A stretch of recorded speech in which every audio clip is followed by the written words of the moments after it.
Hello, I'm Dr. Mark Wilson. Welcome to Abnormal Psychology. You know, this is one of my favorite courses to teach. For about 20 years, I was a mental health professional, working with all kinds of psychiatric conditions, including schizophrenia or bipolar disorder. Some people call it manic depressive disorder. Multiple personality disorders.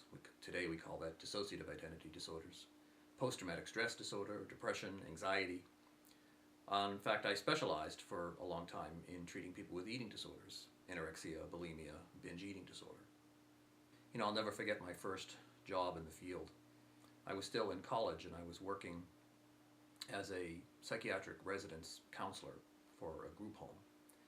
And I remember before I started working there, I was kind of nervous. I was afraid, well, frankly, that maybe one of the residents would break into the staff quarters at night and kill me.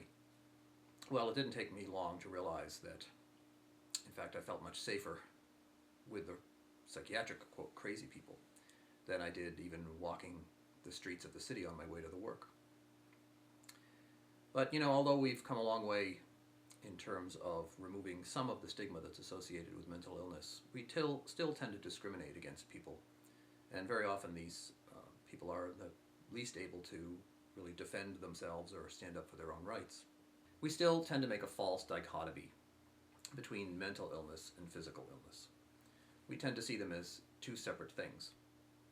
We tend to use terms like chemical imbalance to explain depression. While certainly some disorders have a biological basis to them, and certainly something like schizophrenia is caused by a brain or abnormality, and it's possible that some forms of depression are at least related to things like low levels of serotonin. Focusing only on these chemical imbalances, or focusing only on one factor at a time, tends to really miss the complexity of these interactions. I like to use the analogy of a coin. If you had the right kind of saw, you could take a quarter and slice it down its edge, and therefore you could look at the head and the tail separately. The problem is you don't have a quarter anymore. Try putting that in a soda machine and see what happens. As we'll see in this course, much of the history of attempts to explain mental illness tend to focus on only one factor at a time. For many years, mental illness was thought to be the result of demonic possessions.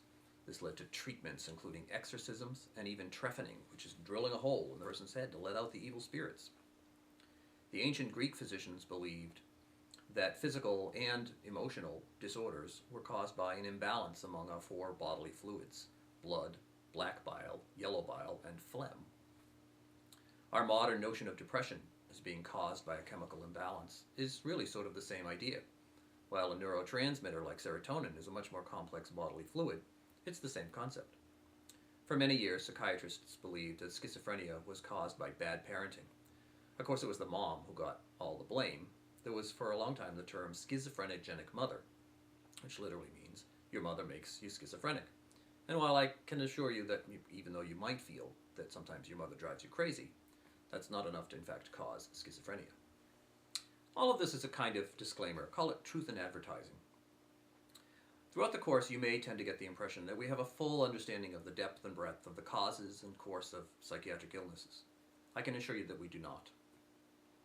Maybe someday we'll be able to understand the cause of schizophrenia or other psychiatric conditions in terms of one factor, and may even have one single treatment that works.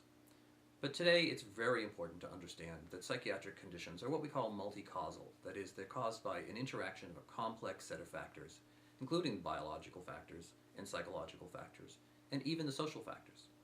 So I encourage you to keep an open mind as we explore this fascinating material.